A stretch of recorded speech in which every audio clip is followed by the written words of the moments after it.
Welcome to the Skeptic Zone, the podcast from Australia for science and reason.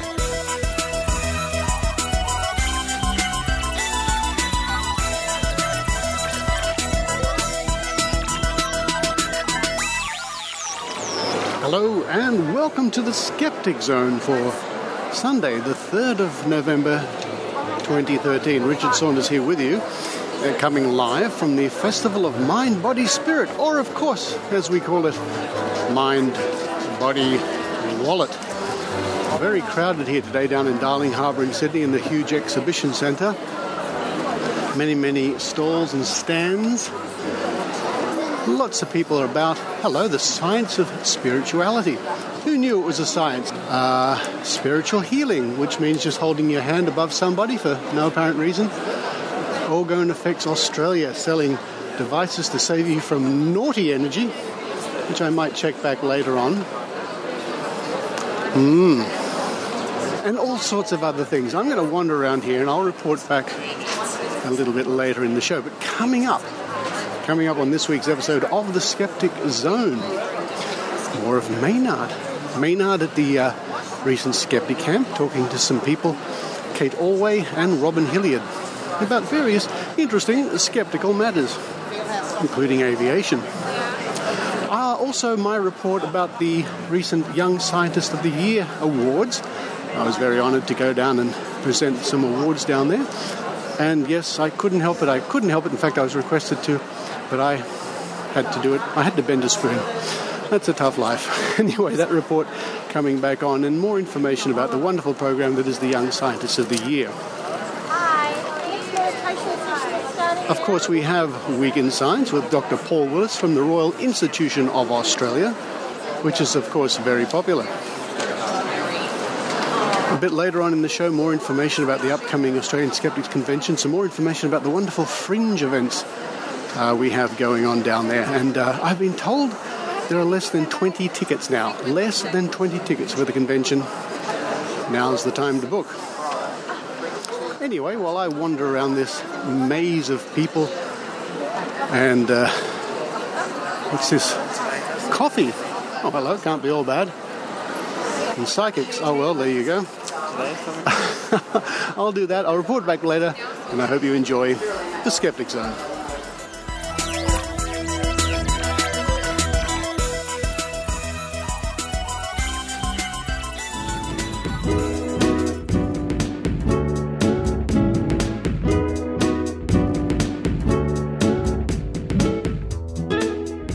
During the week, it was my pleasure to travel down to Wollongong, which is south of Sydney, to the University of Wollongong. I was going down there to take part in the Young Scientists Award. Now, the Young Scientists Award is from the Science Teachers Association of New South Wales, a wonderful group of people. And the Australian skeptics have been associated with these awards now for many years. Before the awards ceremony, I spent some time in the Wollongong Science Centre and Planetarium, which was a lot of fun. Here I am at the Science Centre, getting ready for the Young Scientist Awards, and I have found here a theremin. Let's have a go.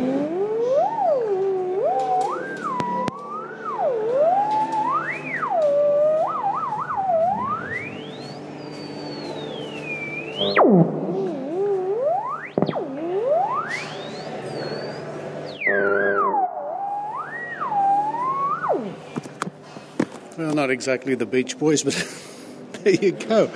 A theremin. Good heavens.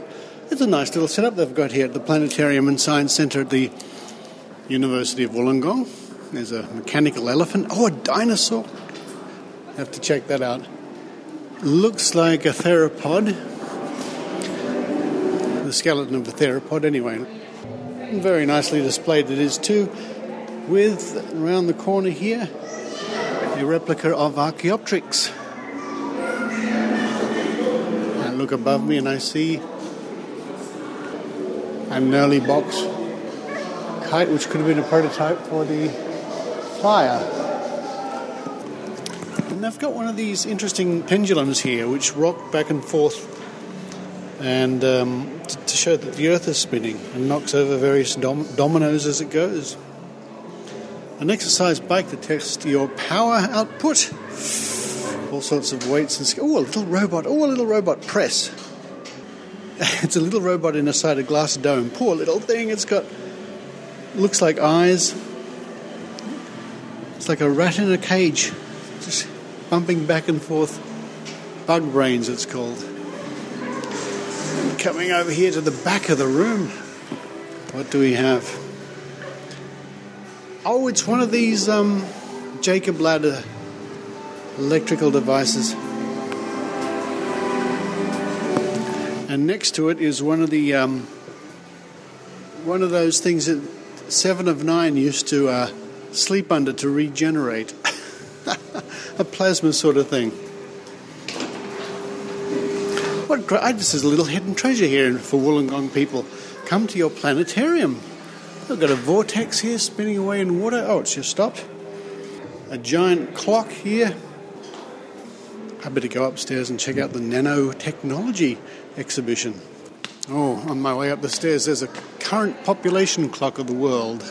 The Australian number is only 21, nearly 22 million.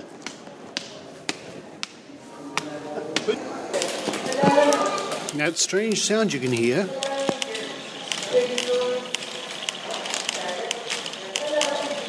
Hundreds of little beads falling down a pyramid of little stoppers to represent probability. And the computer down below shows us that these little beads are falling more or less as what you would expect with a bell curve. It's almost hypnotic.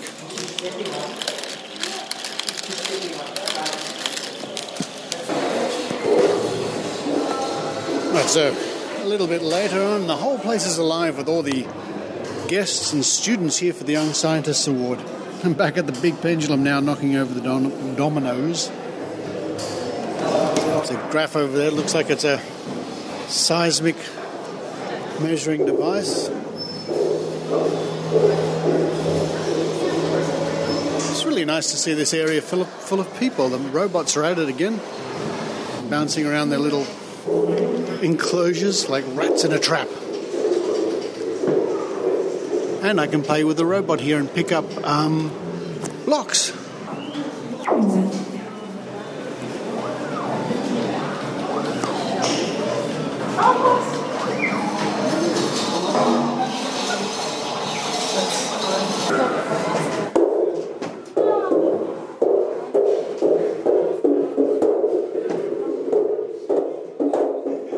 Well, after looking around the Science Centre and Planetarium, plus getting a laser show in the planetarium, which was really spectacular, it was time to go to the Young Scientists Awards. I was very privileged to be able to present one of the awards myself.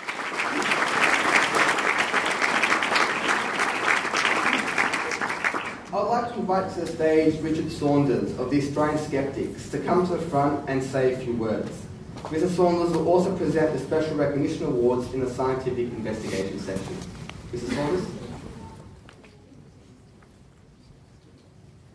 Thank you very much. What a pleasure it is to be here again. I've been very lucky to be able to come here year after year, most years, for many years now, to shake the hands of the young scientists. Now, many of you may wonder why a group like the Australian Skeptics is interested in supporting the young scientists. Well, at heart, the Australian Skeptics supports science. That's our key interest.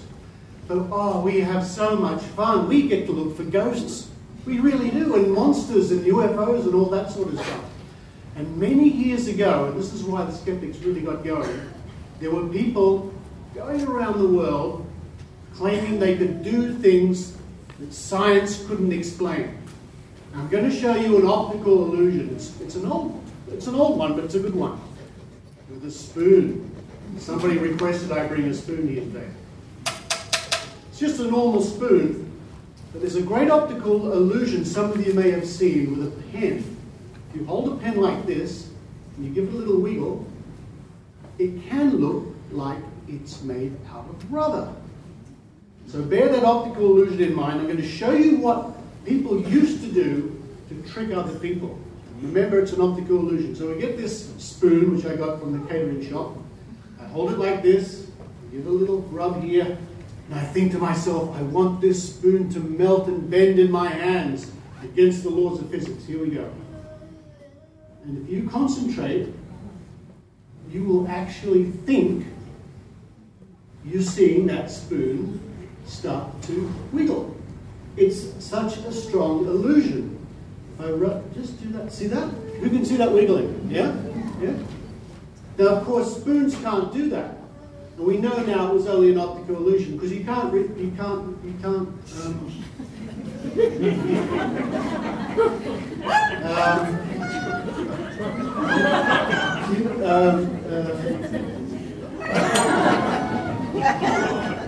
last time I did that, everybody applauded.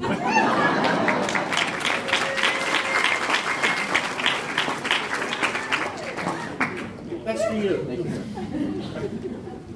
What we do in the Australian Skeptics is we look at unusual claims and we pounce on people who use scientific sounding words to sell things that are really, in the end, just plain nonsense. And we have an awful lot of fun. Next time I go on a ghost hunting tour, I might invite some young scientists with me.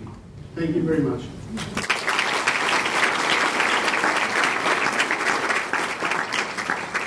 And the Young Scientist of the Year for this year, 2013, was Ethan Butson from the Illawarra Grammar School. Now a 3 times winner, which I think is a record. The strength of his research was the development of a prototype device to improve the vision of people who have suffered certain visual impairments due to a stroke. That sounds very impressive. I hope to interview Ethan pretty soon on the Skeptic Zone. Other winners on the night in the primary section, the primary young scientist was Juliet Napton of Abbottsley Junior School. And the budding young scientist was Cameron Frugia of Glenhaven Public School. Congratulations to all the winners, and well done to the Science Teachers Association of New South Wales for supporting young scientists.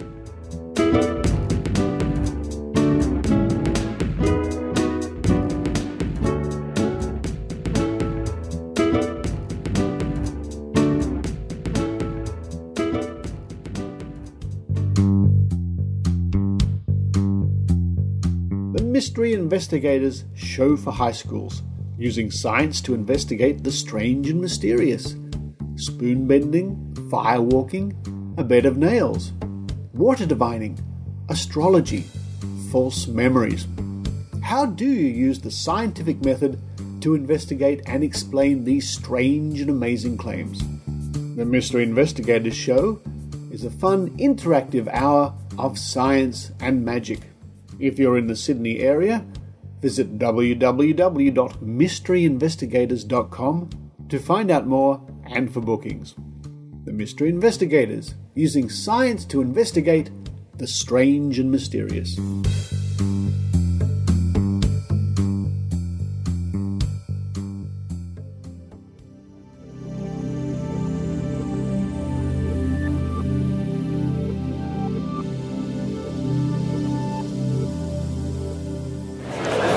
The Mind, Body, Spirit Festival. I'm just walking around now, the various many aisles here. And maybe it's occurred to me, well, it does occur to me sometimes that, isn't this a case of let the buyer beware? I mean, there are all sorts of people here selling things that don't work and psychic experiences which aren't obviously true. Out of body, for example, which I'm passing at the moment. But what's the stage where the government and authority should step in and prosecute or whatever for selling fake products? I guess they should. But everybody here has the opportunity to find out if these things are legitimate or not. A lot of them want them to be true. A lot of them will spend their money here regardless, I would suspect. It's an interesting one. I guess there are various levels. I wonder where that line in the sand is. The acupuncture clinic is very popular. Here's the room of psychics. 50 or so psychics are sitting at tables. And you can choose your psychic from the wall of psychics with a photograph and what they do. Oh, how exciting is that? Seems to me you can make a decent living just by setting up a stall and waving your hands over somebody, which people are doing right, left and centre. Well, the custom has to do is sit down, shut their eyes. 10 minutes later, hand over money. No end of acupuncture charts in this place. The classic ones you've probably seen yourself with a skinned human showing muscle and magic meridian lines. I've seen about 4 of them since coming in. And various people claiming to be psychic, whatever that means. And the prize for the best word salad of the day goes to quantum balance crystals. What the category to say? Body scans and energy readings. $25 for 10 minutes. Yep, that's a winner. We also have the ever-popular Aura images with those funny Aura cameras which look like very old-fashioned box brownies or something. Yeah. Natural dentistry. One shudders to think what that means. Raylene Cable, who was a contestant on the very first series of The One in 2008, she's got a little booth here, a big poster as seen on the hit TV series The One. There you go. Free spine and health check.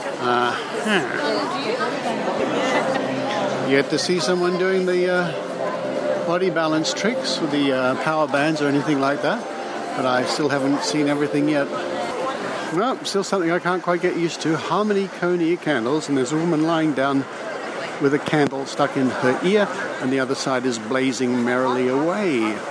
And those people who follow me on Facebook probably know exactly what I'm talking about, because I'm about to take a picture of it. I've been coming to this Mind Body Wallet now for over 10 years. Twice a year for over 10 years.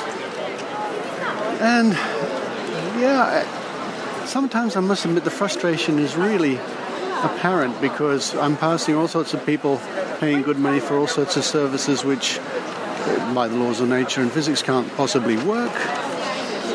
And there's a part of me, and I guess you could understand, that wants to tell everybody, stop them and say, look, this doesn't work. These machines don't do anything. This product is clearly bogus, but you can't. You know, you'd probably be shown the door, or you'd be wasting your time to a large extent because people don't want to hear this. But I will admit, it can be really, really frustrating. It's like you feel sort of helpless in a way, but I guess getting information and then acting on it later on the best you can is the best you can do to sort of alleviate that frustration. Well, I will admit, and I think I've mentioned this before, that periodically I get the better of myself and I'll say something and I'll argue with a store holder or something like that. It gives you a momentary buzz. It doesn't really help.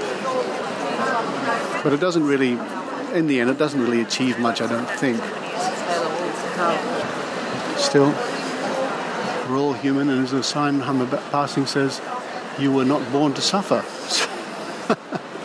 So there you go.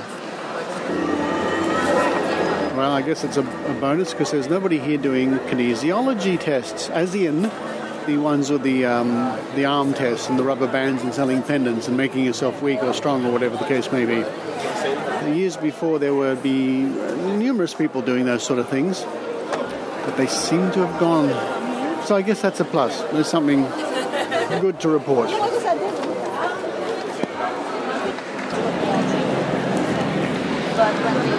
Yeah, I said before that I'd found the winner for the word salad. Well, I think I found another winner. Quantum Vortex Healing. Revolutionary and multi-dimensional. $15 for 15 minutes. So there you go. Oh, how about that? There's actually a palm reader here. Goodness me, the old favorite. Well, I have a bag full of brochures to pour over later on, from everything from magic devices to save your home from naughty energies, or campaigning to take away fluoride from our water supply, and all sorts of things like that. If you get a chance to come to a Mind Body Spirits Festival, I suggest you take it. Walk around, ask questions, have a look. gather brochures. It's not a waste of time, it's not a waste of money, it's something every skeptic should do. It's all very well being skeptical about things, but I think you need to be on the front line sometime. Okay. Looking, gathering information, learning, even though it can be quite frustrating at times. So I think it's time for me to slowly make my way somehow to the door.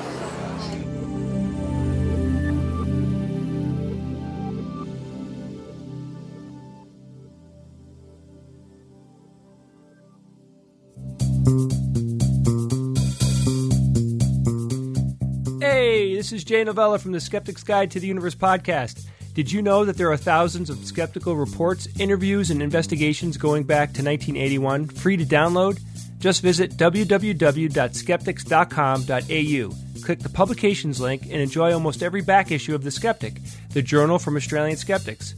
You can also subscribe online and get the latest digital or hard copy of this, the world's second oldest skeptical magazine. That's www.skeptics.com.au or just Google Australian Skeptics.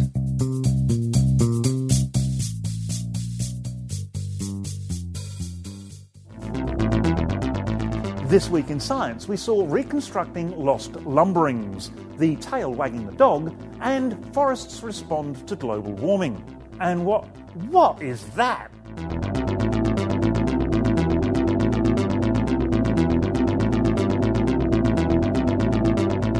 One of the largest ever dinosaurs has taken its first steps in 94 million years.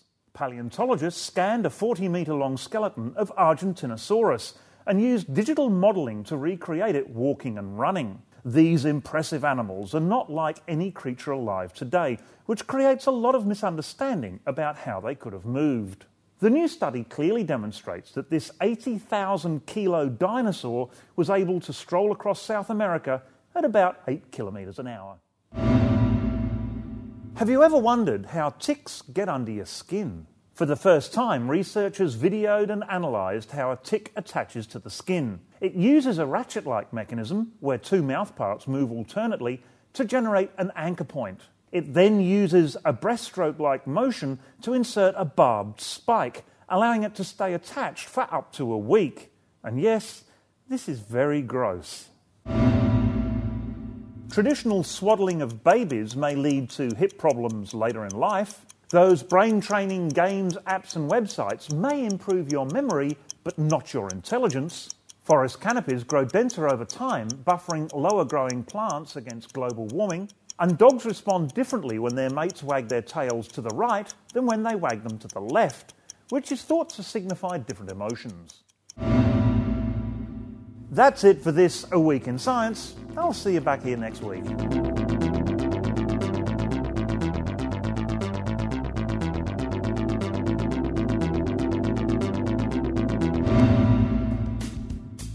Now on Belfast FM, we turn to the personal ads. Easygoing and confident skeptic seeks other critical thinkers for fun, laughter and good times. Must be willing to apply logic liberally and a good listener. Expect something new and interesting every month. Come and meet me in Belfast in Northern Ireland. If this sounds like you, check out my profile on belfastskeptics.com. Music by Kevin MacLeod.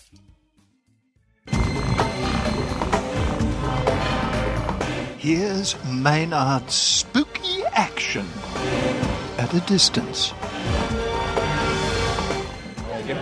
Yes, now, who have we got here? My name is Kate Allway. Now, are you a splinter group within the Skeptics? Are you another Skeptic group member? Are you an atheist group member? What group do you represent today?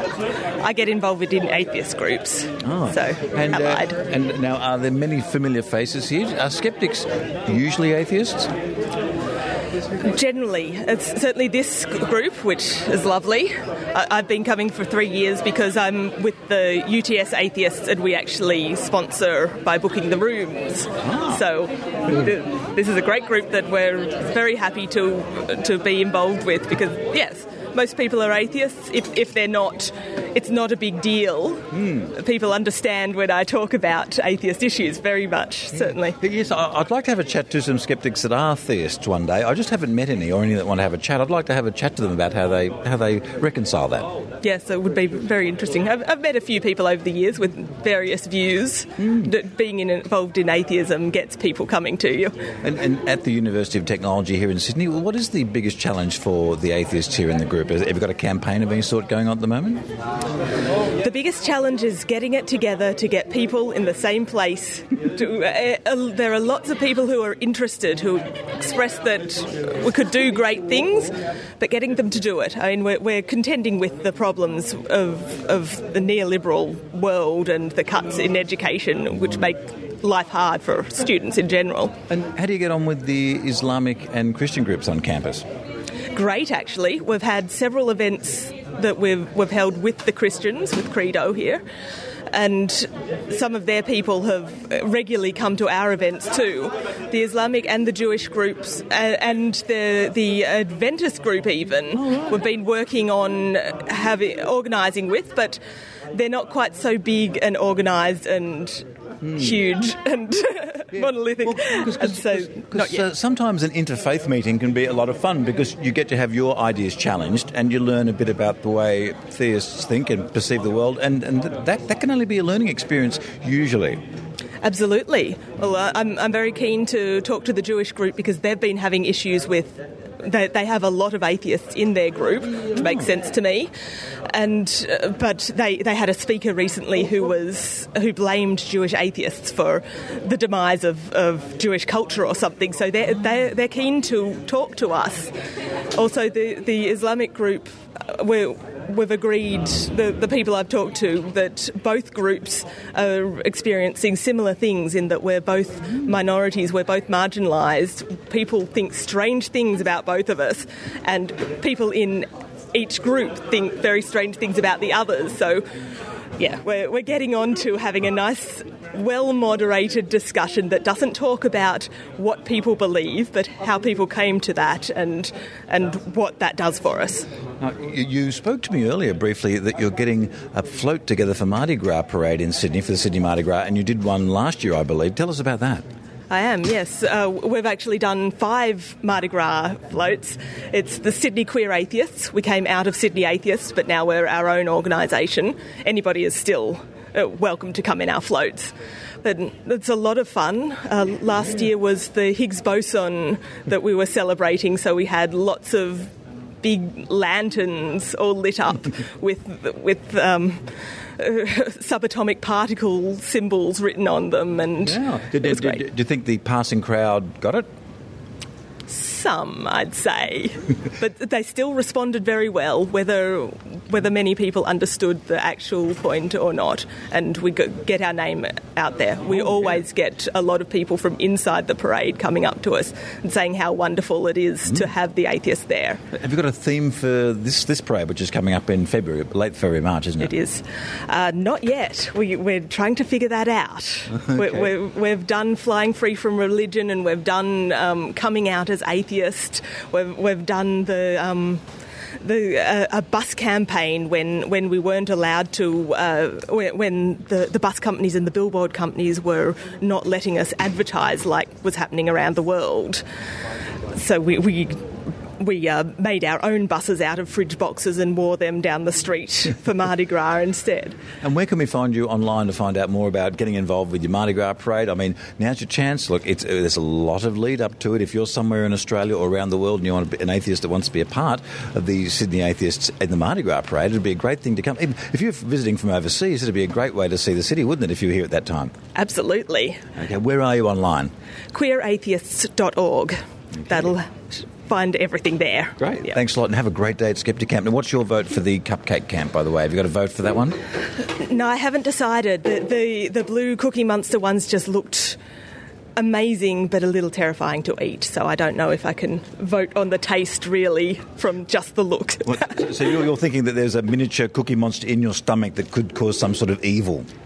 No, I think that much food colouring will turn me blue. We're here at SkeptiCamp. It's getting towards the end of the day with the cupcake winners been announced, and of course it's time to cross to our aviation correspondent for the Skeptic Zone, Robin Hilliard. How are you? Oh, very well, thanks, Maynard. My last discussion with you on the Skeptic Zone was heard by Marlo Cassetti, a worker at NASA who worked on the Mercury and Gemini and Apollo programs, and he contacted me and we had a great chat about aviation. So I'd like to thank you for inspiring, and he actually worked on the tail of the Harrier jump jet. I believe it's called the Cassetti tail. That's very exciting. That was done by. So that was actually a British. Although maybe he worked on the AV-8. They were doing some wind tunnel testing at NASA, which was the place to do it at the time, and that's where he became involved. Right. Okay. No, that's very cool. Yeah. It is very cool indeed. And it's a bit embarrassing because neither of us, when we were mentioning our favourite planes at last year's SkeptiCamp, neither of us mentioned the Harrier jump jet, which probably should, which is pretty special. Well, since then I have read a very interesting autobiography called "Not Much of an Engineer" by Sir Stanley Hooker, who was the guy who first worked out the Merlin superchargers, which is what the big leap in Spitfire performance and was due to he was basically the first.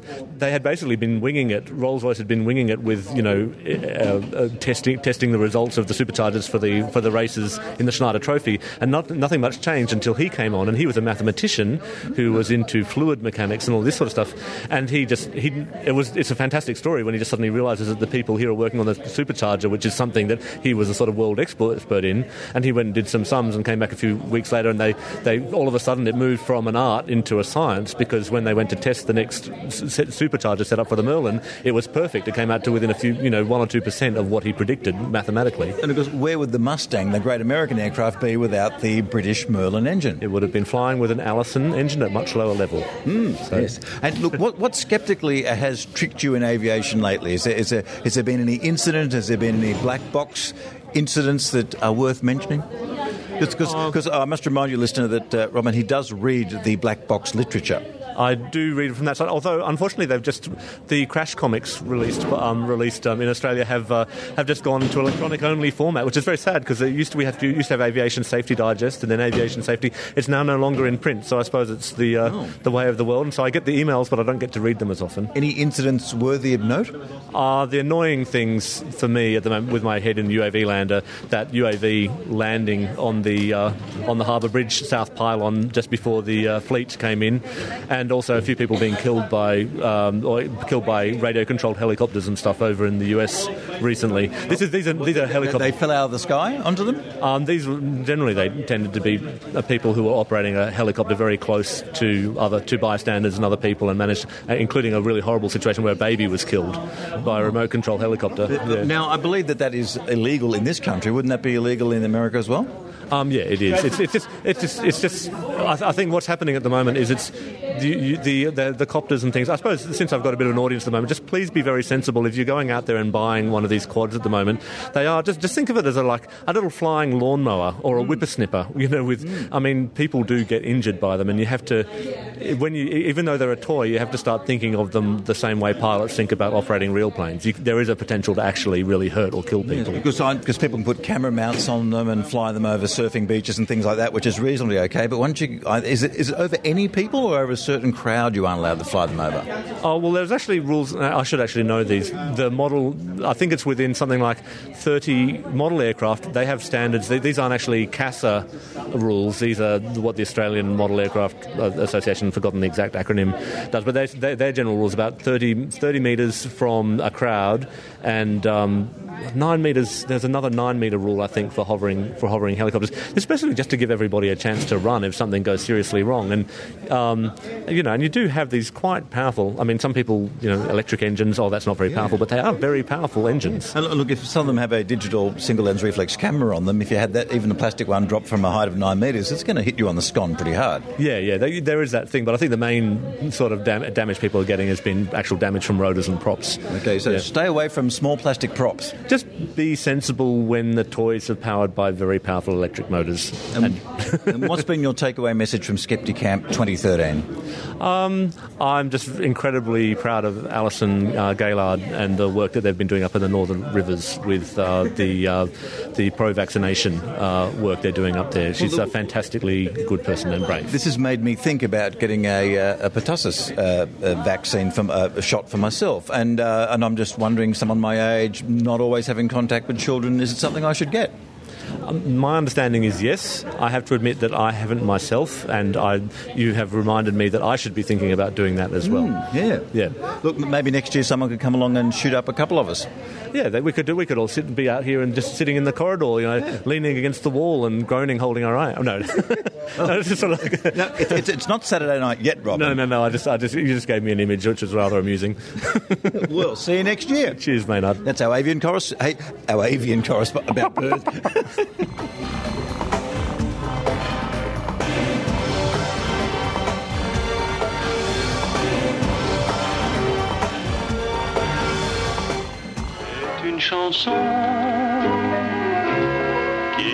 Podcast Science is an award-winning weekly science show in French hosted by a bunch of crazy enthusiasts. We are convinced that the greatest ideas in science are quite easy to grasp as long as they're presented with passion, using a vocabulary common to all curious minds, whatever their academic background, if any. You don't understand French yet? Well, it's never too late. All our stories have a written transcript on the website, and people from all around the world are using our content to learn Molière's language. Our topics range from zero to infinity, from evolution to artificial life, from electromagnetism to the science of introverts. We just love mathematics, science, critical thinking. So do you? Want to join? You can subscribe to the podcast for free from our website, podcastscience.fm, that's in one word. You also find us on iTunes and SoundCloud. See you soon, hopefully. Hâte de vous accueillir. À bientôt sur Podcast Science.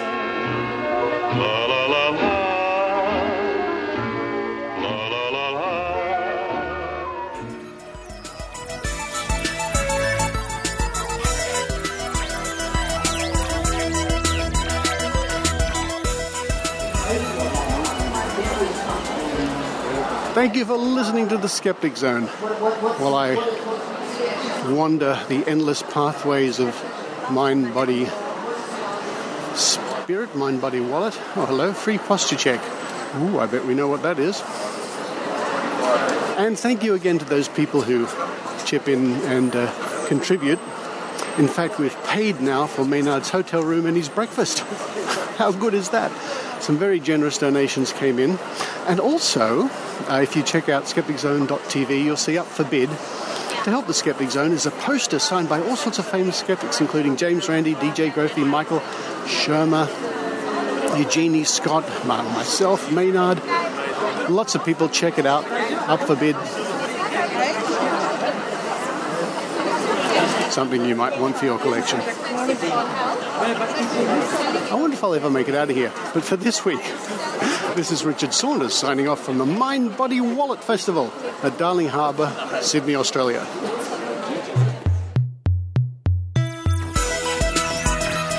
You've been listening to the Skeptic Zone. Visit our website at www.skepticzone.tv for comments, contacts, and extra video reports.